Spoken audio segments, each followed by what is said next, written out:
I just wanted to say before the children are blessed that we're so thankful for Bill and Francie to be parenting these children every Sunday. You know, we're celebrating Father's Day today, and it's a day of celebrating parenting, and especially our fathers. And it's so great to have Bill and Francie doing the children's training for us. They're going to be doing an extravaganza of card making for their dads today. It's just a beautiful, creative way of doing things that they have. So just wanted to orient us all toward Father's Day by saying that we give thanks for all who father, for all who have warm and loving relationships with their fathers and children. We give so much thanks.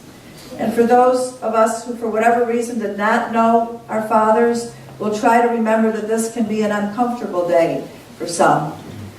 And for those whose relationships with their fathers or children is painful or complicated, we hold you on this day too. This Father's Day, we lift up our gratitude for all kinds of fathers and for the amazing ways that fatherly love transcends bloodlines and legal categories and comes in all shapes of people. And this morning especially, we pray for peace in the hearts of the fathers and mothers of the young people killed in Orlando. Yesterday we had a vigil here where we read all the names of the young people, most in their 20s. So it's such a deep, deep heartbreak for all of the families, and we especially want to focus our loving energy today on healing for the hearts of those families, and then through them for our whole nation who is in mourning today. And it coincides all over the country with celebrating Gay Pride Day.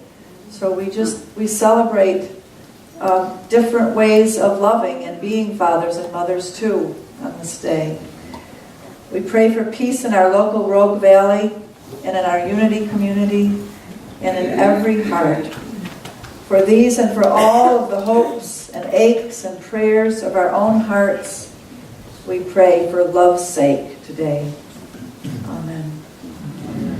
And so now we'll have the children come up on this Father's Day, and we will sing the song to you. I think Dan and Jackie can help with the song.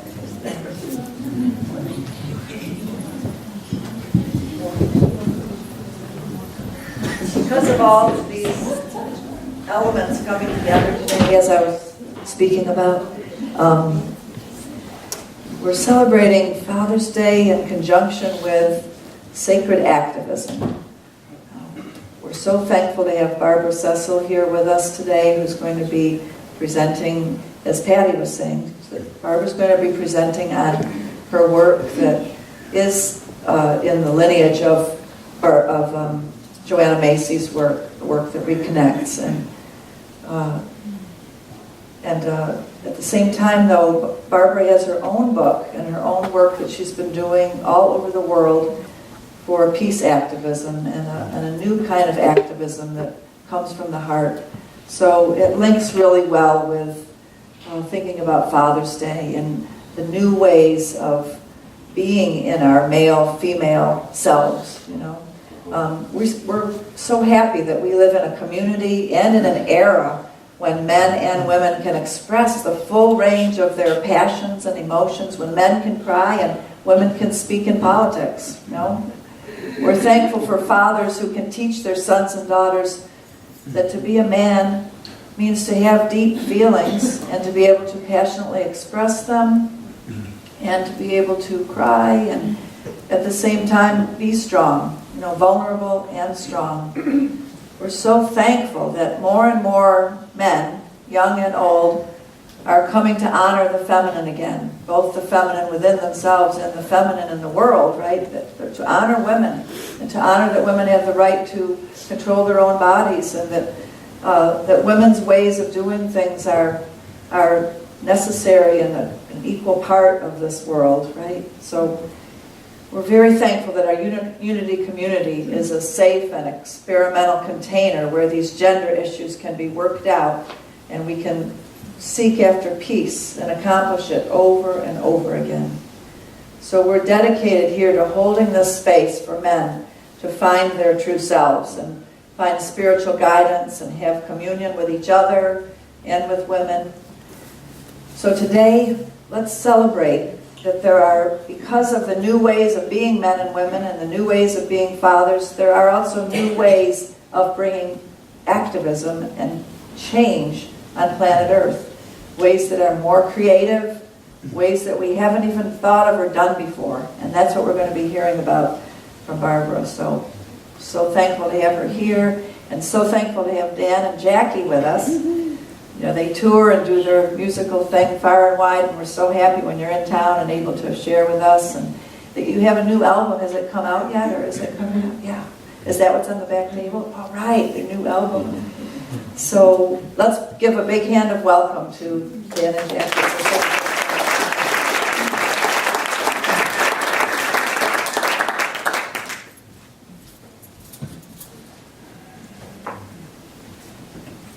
Happy Father's Day, everybody.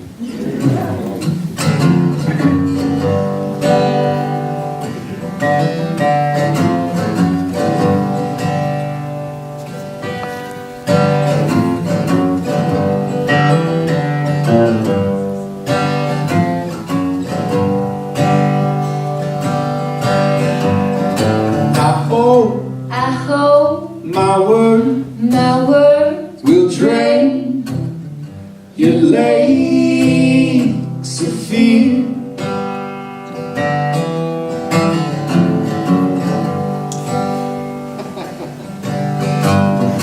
Although I know my words are only just words.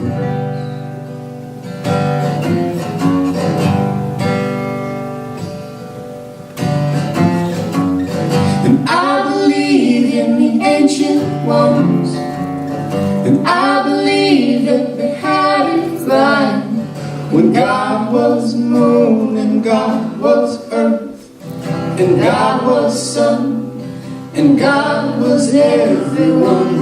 And I believe in the ancient ones, I believe that they had it right when God was moon and God was earth, and God was sun, and God was everyone.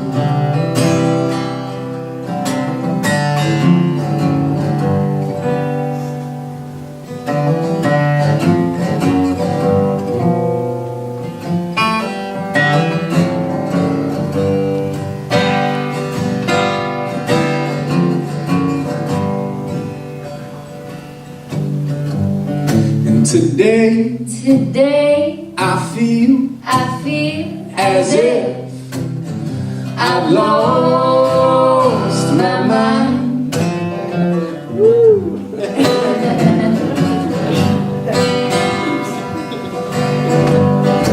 It feels so good to live without my mind.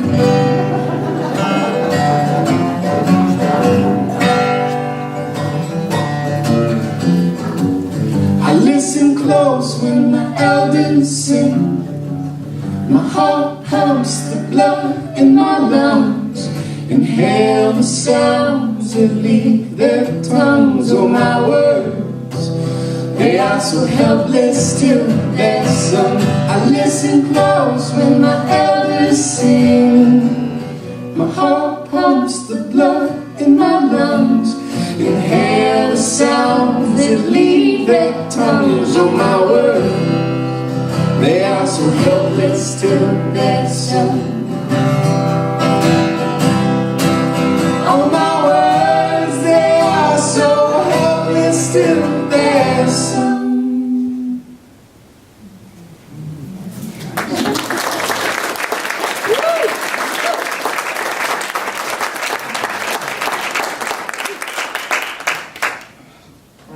They are so helpless, still they are sung. And that's the mood that's been over our land this week. You know, that we had to come up with words to say, that spiritual leaders and president and everybody's had to try to come up with words to say to comfort the people.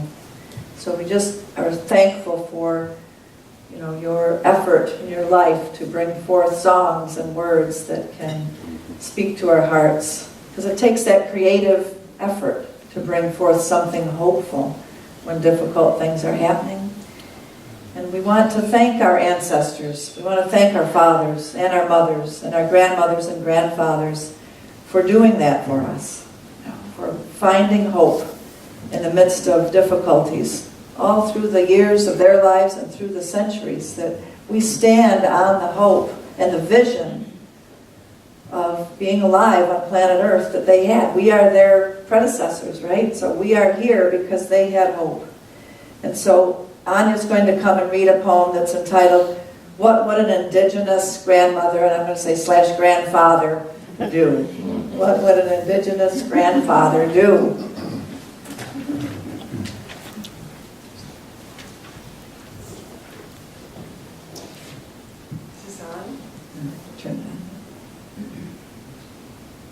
Good morning. Good morning. Happy Father's Day. This poem is by Maya Spector, an Indigenous grandmother. You know, at this time of the great turning, we're changing our perceptions. We're expanding our awareness.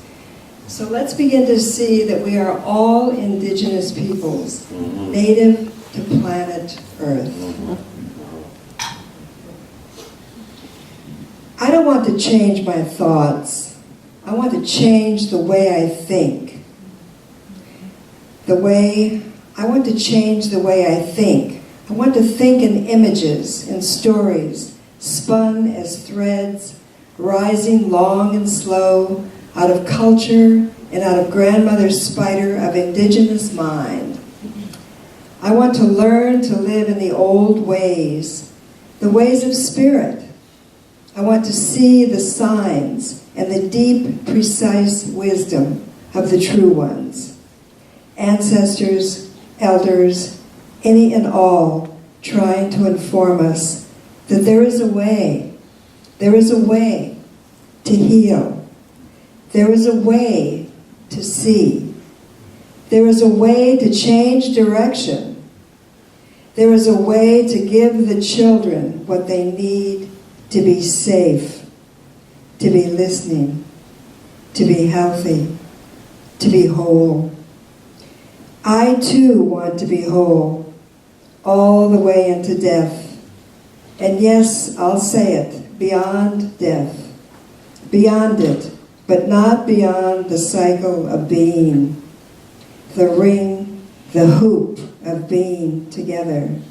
The hoop of being together. This is the place where love remains, where love sustains, where love comes into and through all things. Love is spirit flowing into the life of the world. Knowing this, I am left with a question to pose to myself. What would an Indigenous grandmother do?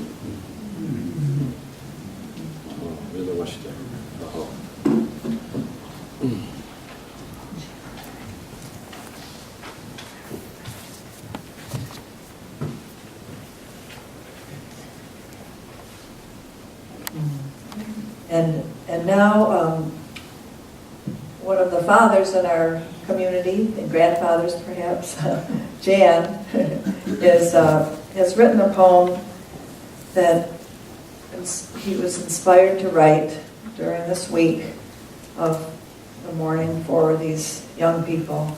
And I really wanted to have him read it today because of the timing of it, but also because he's getting ready to be gone for a little while to go and visit his family in Colorado. So we're so thankful for Jan's presence in our congregation, and thank you so much for feeling the energy of this and writing this poem this week.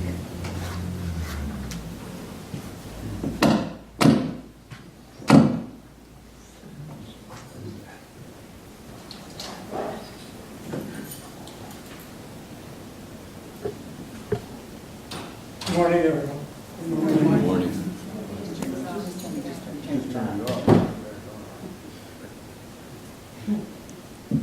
Oh, I mean, good morning, everyone.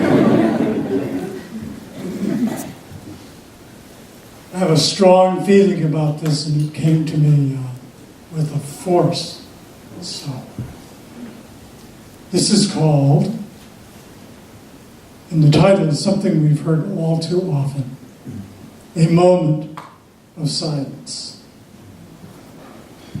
All are gathered in a circle.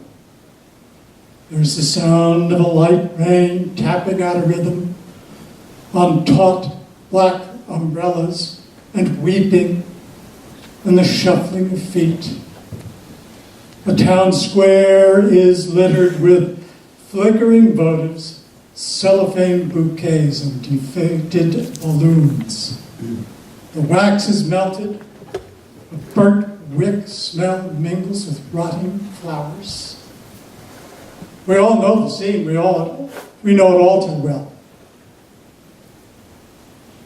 Let us observe a moment of silence. An awkward moment. Not silent at all.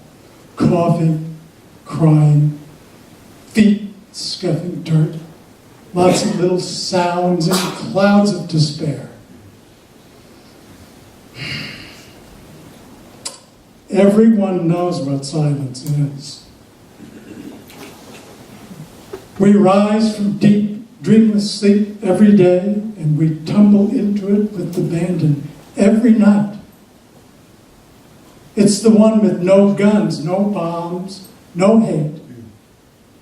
A moment without beginning or end. The one that never comes and goes. The one with no one in it.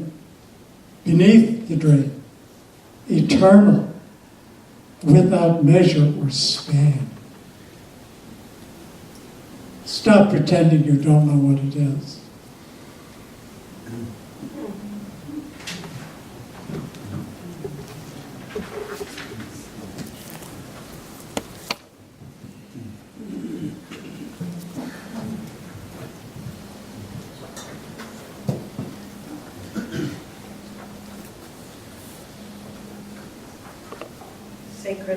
Sacred activism, sacred activism. Am I? Is it on? Sacred activism. Hello? Number 4, no? Well, maybe I'll just speak without it. It's okay. It's on now. Is it on?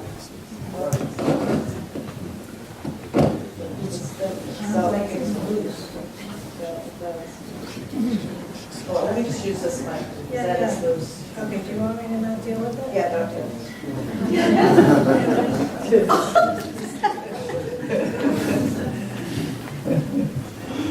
it. So,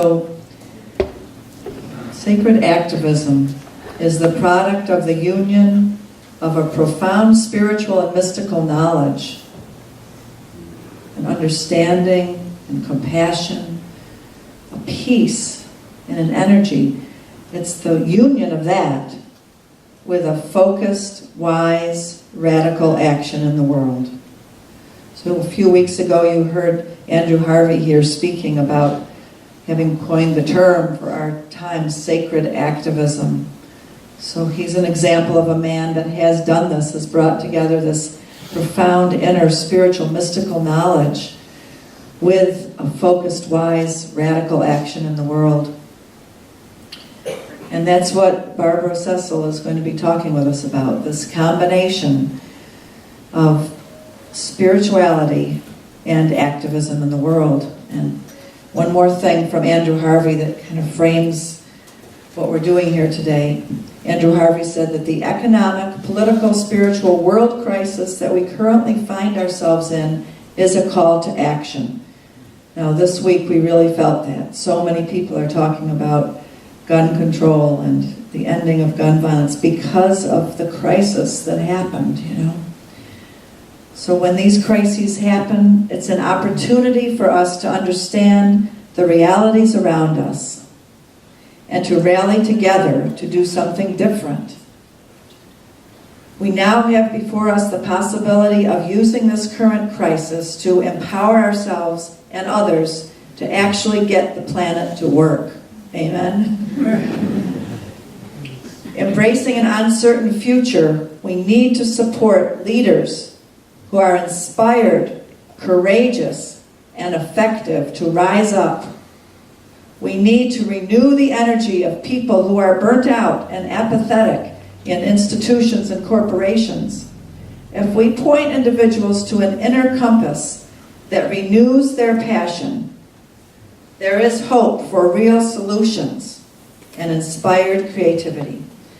I just want to repeat that sentence because that really segues well into what Barbara's talking to us about. If we point individuals to an inner compass that renews their passion, there is hope for real solutions and inspired creativity.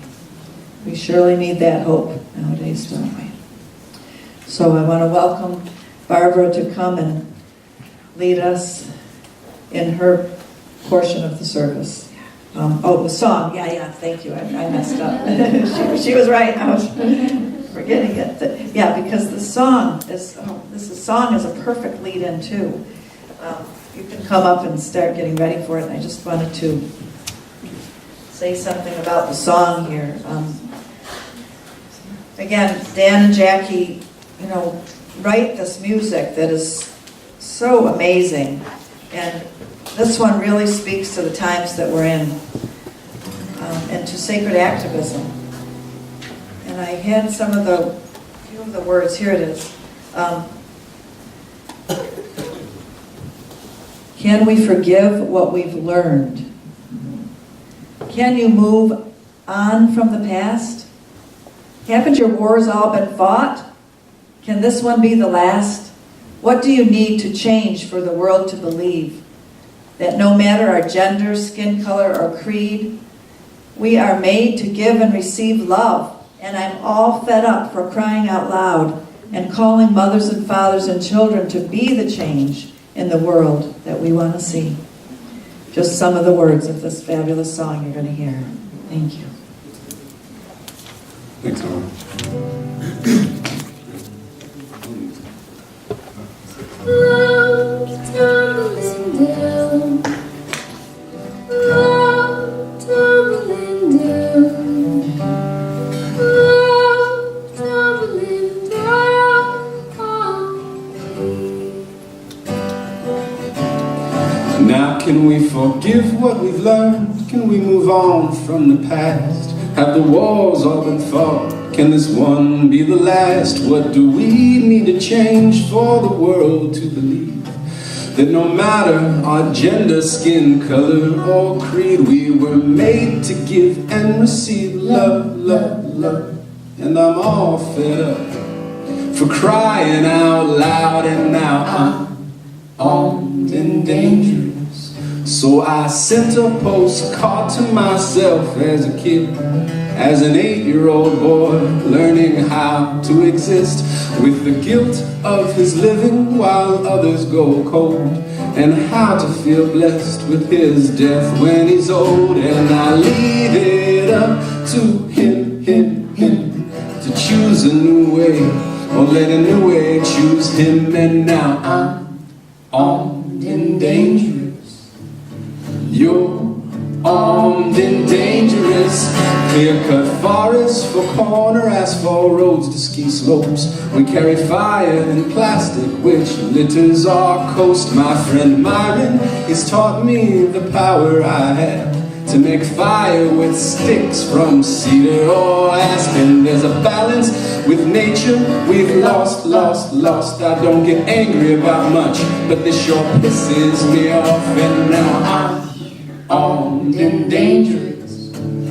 You're armed and dangerous. We're armed and dangerous, 'cause we see the love tumbling down. The love tumbling down. The love tumbling down. The love tumbling down.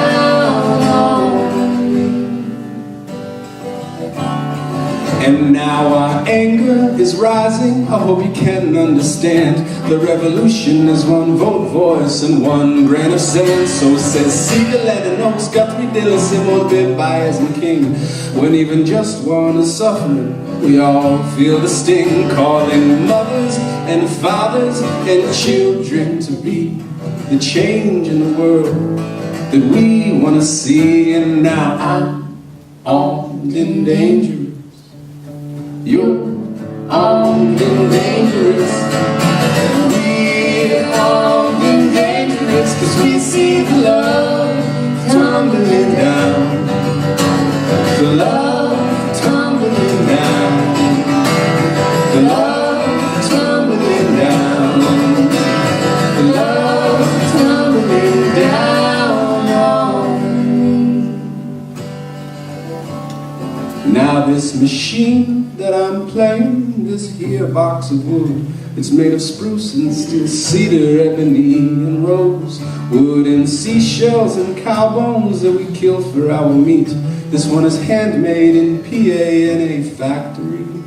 One song written is a protest, one I'd say, for faith in oneself, welling pride in your chest, choosing love for generations that haven't come yet.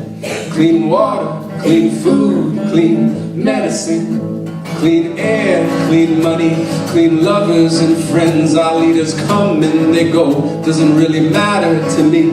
But if you're voting, please vote on what you believe. And now I'm armed and dangerous. You're armed and dangerous. We're armed and dangerous, 'cause we see the love tumbling down. The love tumbling down. The love tumbling down. The love tumbling down. We see the love tumbling down. The love tumbling down. The love tumbling down. The love tumbling down. Love tumbling down. Love tumbling down. Love tumbling down.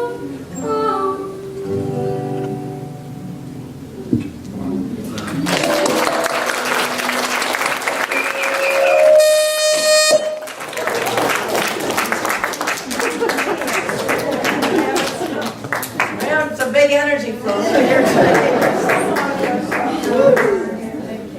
So we're armed and dangerous, you know? That's like something that on one hand you don't want to think about, but on the other hand, you know, sacred activism is a warrior work.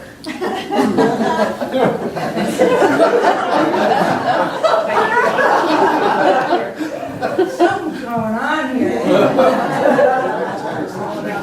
Spirits are talking today. Yeah, I hear it.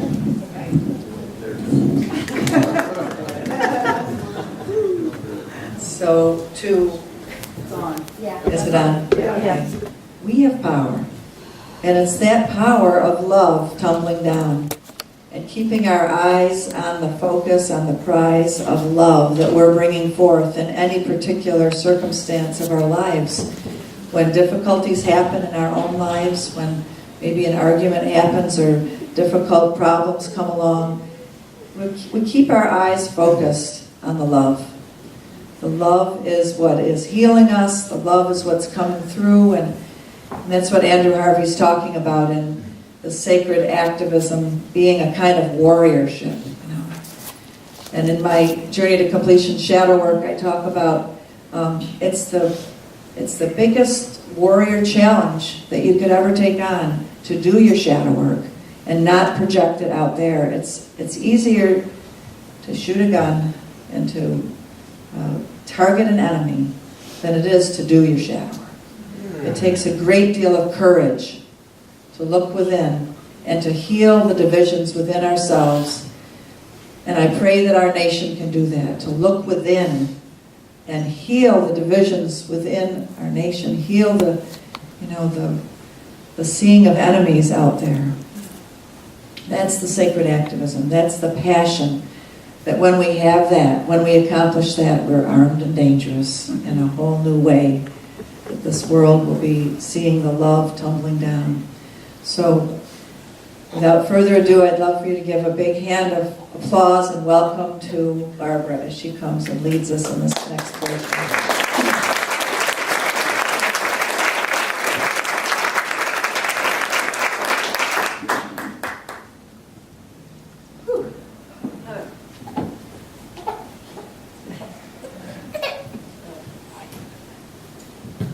Honor the, is that on now? Yes. The deep feeling and the passion and the love tumbling down in the room right now. Yeah.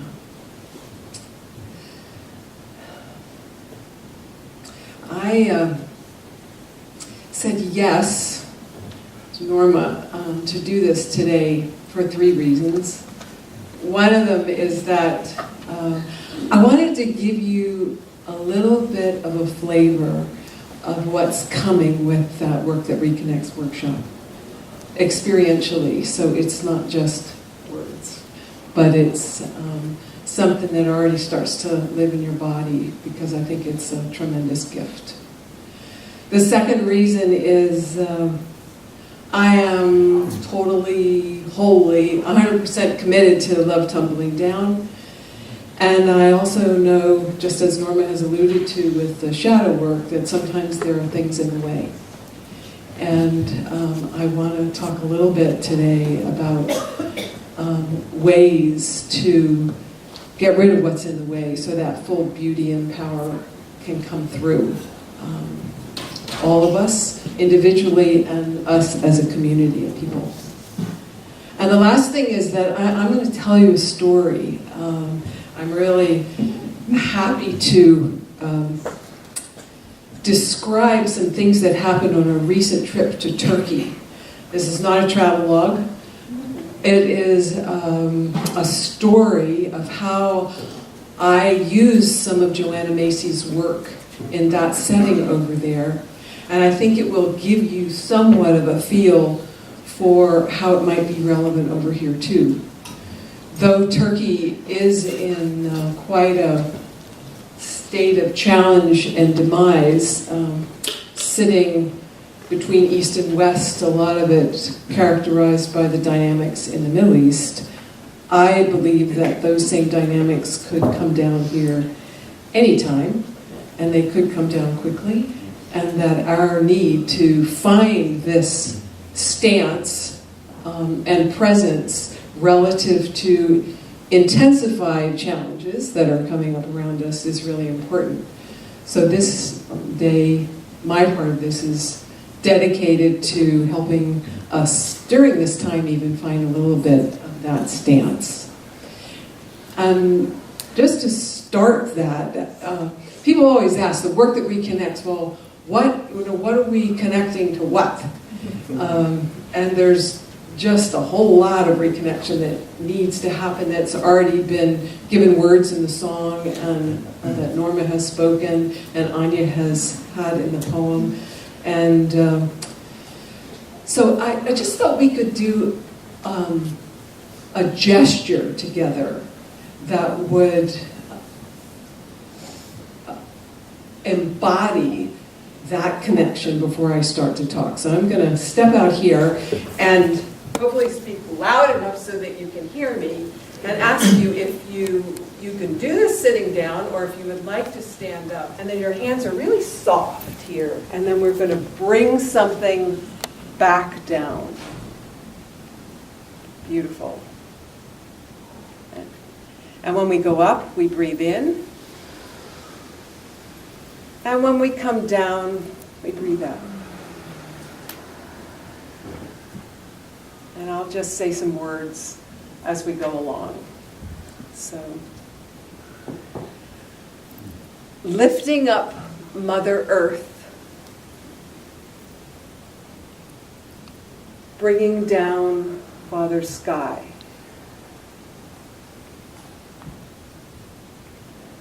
lifting up the wet, thick humus of the earth, and bringing down the radiance of the sun.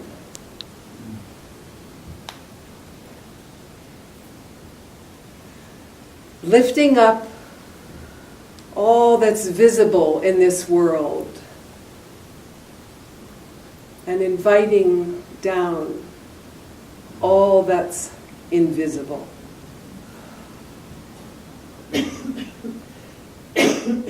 Lifting up incarnate beings, all of us, and bringing down the ancestors and the future generations. Lifting up the chalice of receiving and bringing down the blade of warriorship and action.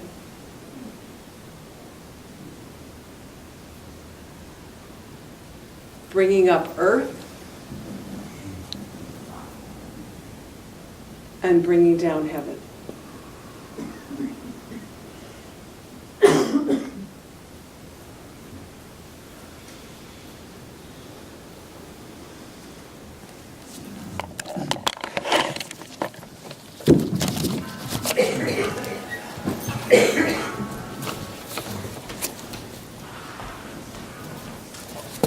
About 20 years ago now, I somehow happened onto or got called into working with women. What I'm going to say doesn't just apply to women, it applies to all of us. But that's how I got called into this. And the work I ended up doing that began here in Ashland and has spread quite far and wide internationally, is to help women find their stance, their calling, their voice, their confidence, and their contribution in the world, especially in times of deep transition. Either transition that's going on externally to us or transition internally to us. That's what my book's about, little ad. And about 6 years ago, I was doing a workshop in California, and a week before that happened, a woman called me from Turkey and said, I want to come. If I can get there, can I come for free? And I said, yeah, come on, let's go. Her name was Borju, and I'm going to talk about Borju during this time. So Borju showed up. She was very quiet, listened, went all the way through that workshop, and at the end she stood up and she said, if I get the people together, will you come to Turkey and do this there? So we did. And 4 months later, she had it all together, and a colleague and I went, and this was the first time that we did this work in a Muslim community. And it had different flavors and similar flavors to it. So 6 years later after that, they have had many of such workshops for people in Turkey. There are a lot of graduates from these coming into your own programs. And they wanted to do a gathering for alumni, and they invited me and another colleague to come over and offer a sequel to the first program. So we went, it was just several weeks ago, and we went to a town called Cappadocia. I don't know if any of you have ever heard of that, but Cappadocia is way on the eastern part of Turkey. It's 125 miles from Syria. It's very much the Middle East, and very beautiful. Looks kind of like our Southwest with these incredible rock formations and colors, and beautiful deep canyons that are filled with farms, and very traditional farming over there. They don't use any pesticides or anything, they just do it.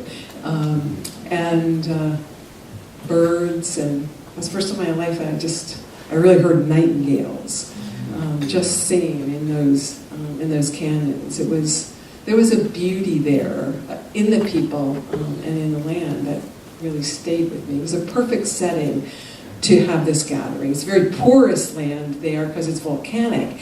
So our meeting place was carved into a mountain and in a cave, actually. So we were in the earth doing our work and our meeting there together. So we did many things together, but I want to concentrate on one piece that we did that is inspired by Joanna Macy's work. What I've learned over many decades now, maybe 2 decades of working with people, is that you can't grow and evolve and change in a natural kind of organic way a life that you, this I'm referring to your own, that you have not really looked at, that you haven't accepted the way it is with all its challenges, a life that you haven't blessed so that it is free then to actually be carried on a new wave of change that will come when you surround it with this kind of care and attention and interior work too. So we, in that situation, the first thing that was most apparent to me when I got there was, can you imagine if you were in Ashland and there were 7,000 refugees here? It would be a really different town.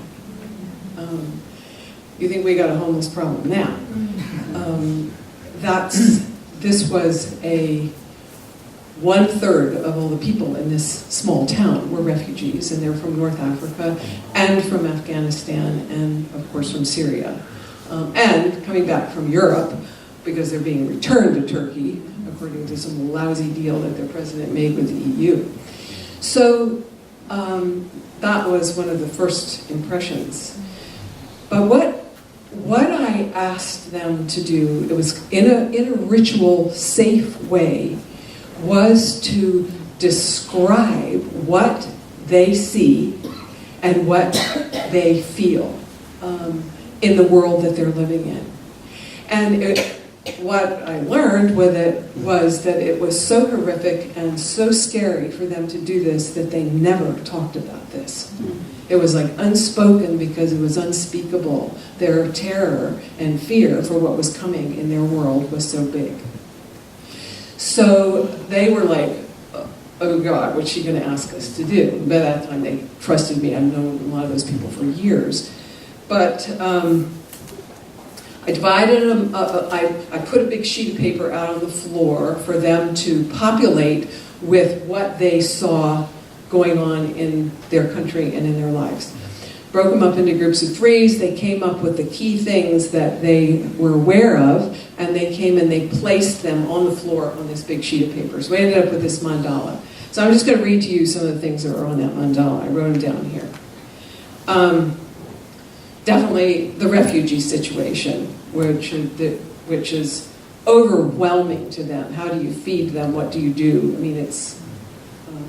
and with the refugees comes the terrorists. You can't sort it out. Turkey has the highest rate of terrorism in the world right now going on there.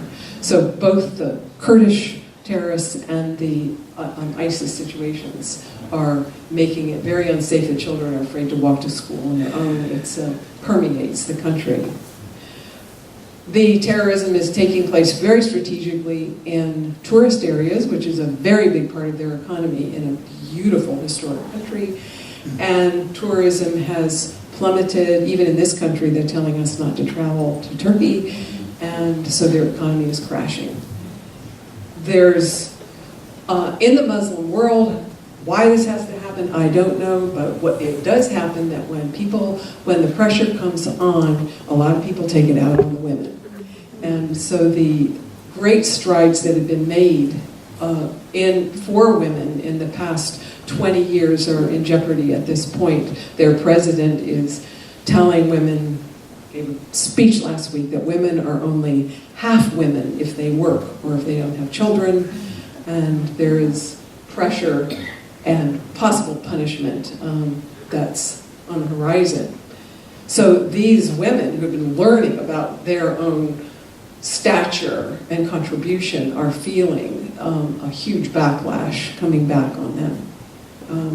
I just want to say a word about their president, who is amassing power into the presidency, pulling it out of other forms of the government. He's holding great emotional rallies where people are called into supporting him. He's very dramatic and convincing. He is suppressing press so that the real story of what's going on isn't being told. And he is building his popularity on hatred of other races. I don't know if any of this sounds familiar at all, but it should. These elements are not so very far away from things going on over here. So, that they were courageous to even put this out and look at this together. We had it on the floor. And then I said to them, okay, I want to give you the opportunity to speak to this. And I gave them 5 props, and I'm going to go over here and just hold these props because I brought them. If you can't hear me, put your hand up. So I gave them a stick, and the stick relates to anger. I gave them a great pile of dead leaves, and this is grief.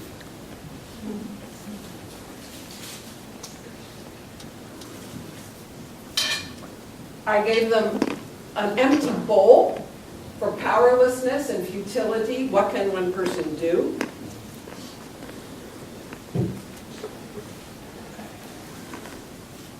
I gave them a really big, heavy rock for the fear that sits in the pit of your stomach when you live in those conditions. And I gave them a really beautiful piece of fabric for any other feeling that came up that they wanted to express. And these were laid out in front of this mandala. And I said, if you'd like to come up and express how you feel about this, you're welcome. And they were, oh shit, you know. And the first woman that came up was Borju, who had hosted this whole thing.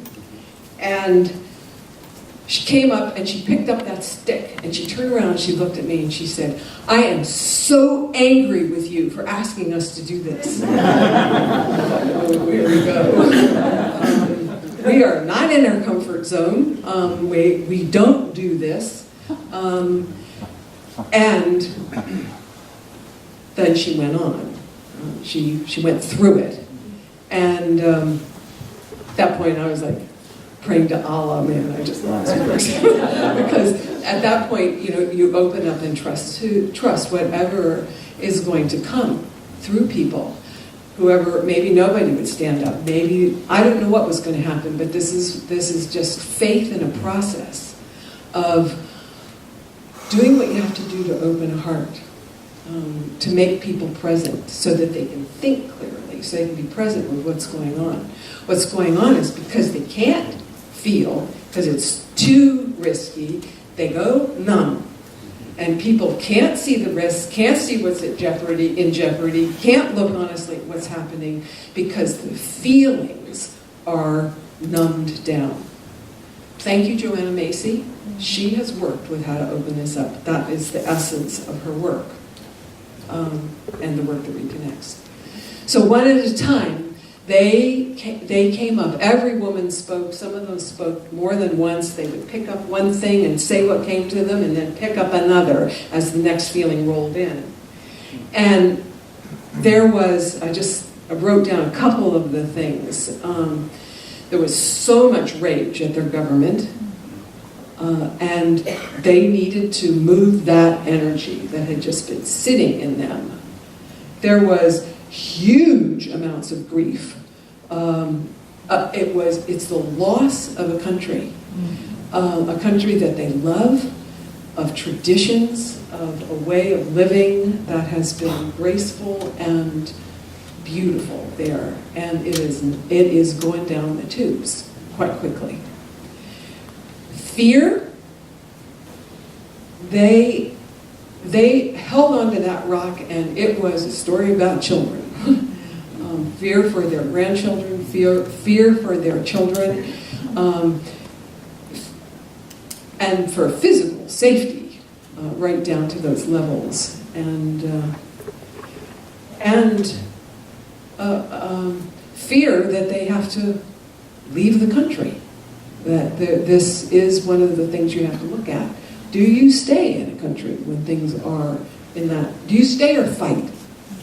And what does fighting mean? So those are questions that they were living with in this great fear and a huge sense of powerlessness. Partly because if you do speak up over there, the repercussions are huge. You get on a list, and it's hard for you or your children. So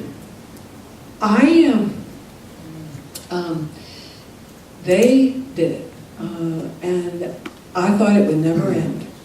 We did this for 2 hours, and I just trusted, okay, we're going to get to the other side of this, because the point of doing this is to get to the other side of it.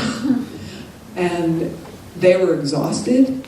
I was just like holding, trusting, and with huge silence on the other end. Everything had been spoken that needed to be. This great grace fell down in that room on those people. And we quietly got up and we went for a very long walk on that land in silence. Unplanned. No rules about silence. That's just the way it was. But what happened in them over that walk was a lightness that started coming into them, like a feeling of just almost like wanting to run and dance on those walkways.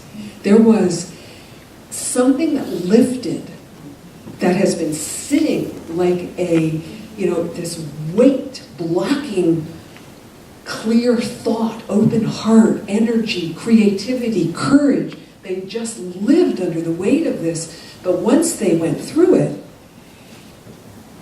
there was space. There was vitality. There was love.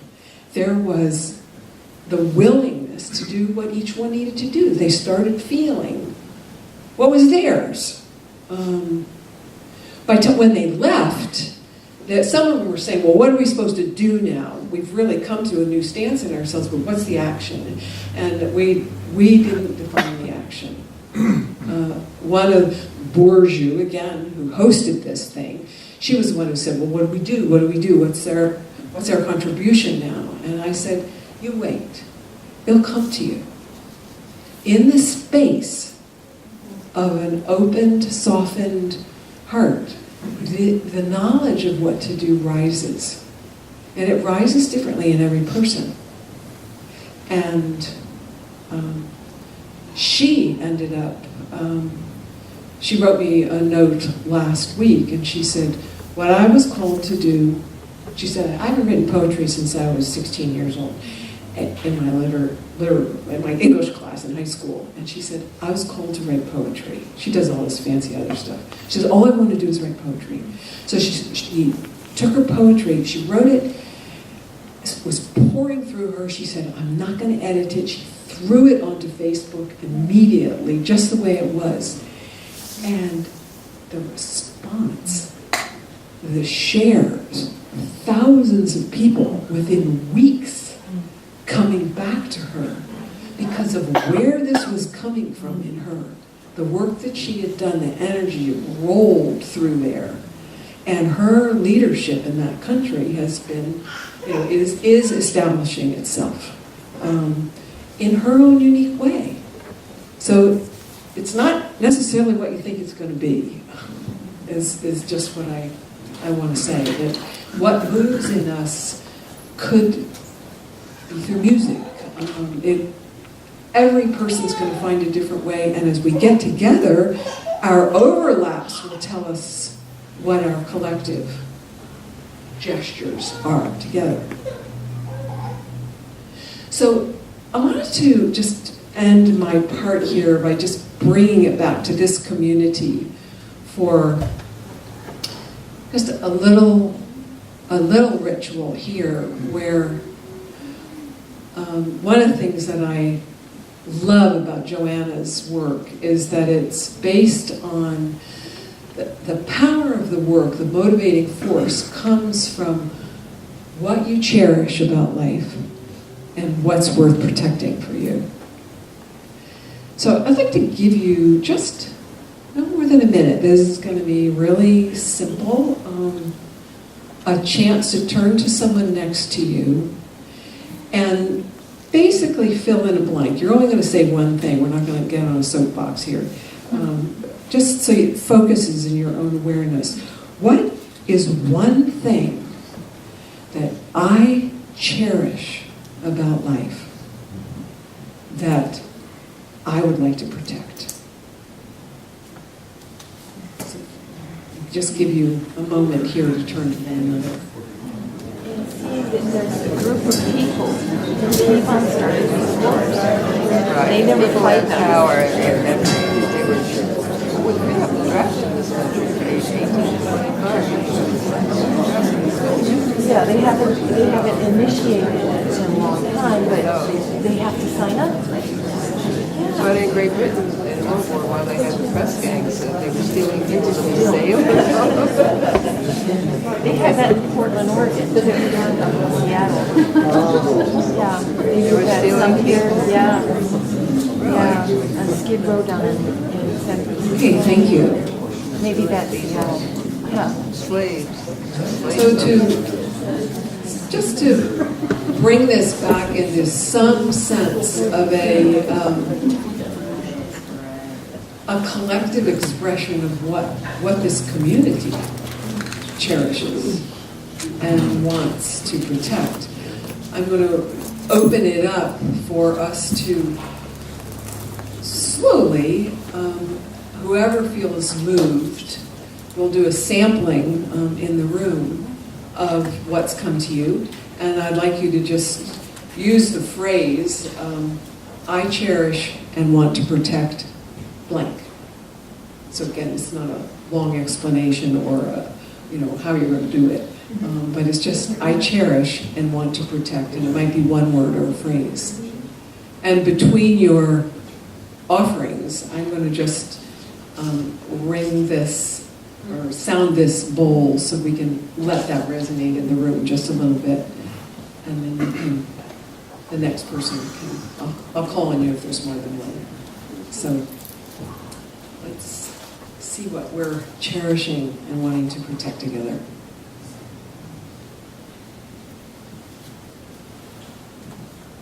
I cherish and want to protect the beauty of this natural world.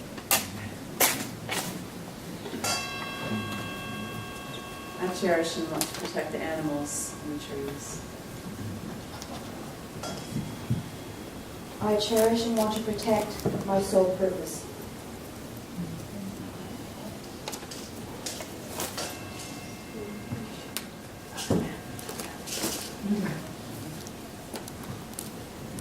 I cherish and want to protect family.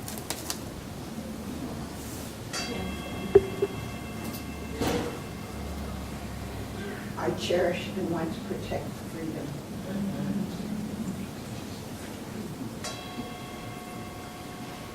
I cherish and want to protect connection.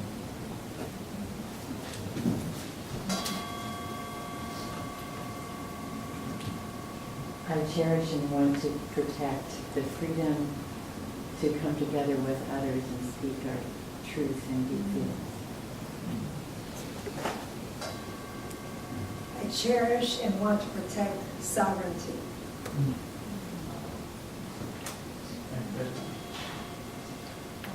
I cherish and want to protect God's spirituality.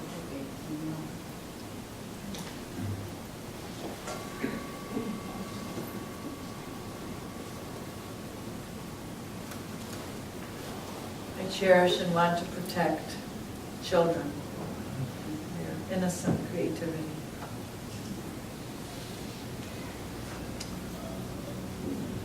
I see another one. I cherish and want to protect the natural world.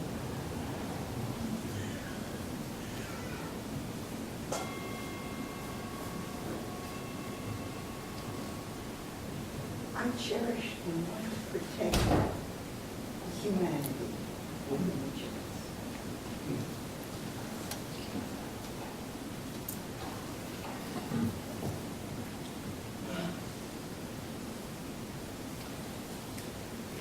Thank you just for your depth of heart, for how you love, for what you're willing to protect, and for the sanctuary that's provided here.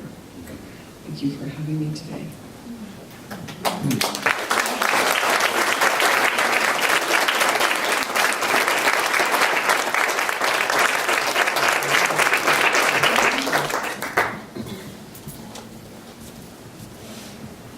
That was so beautiful, Barbara. Thank you so much for the work that you're doing in the world and in our community, and for bringing it to us. We need to be connected with people around the world and to know what's happening. This is the time for our offering.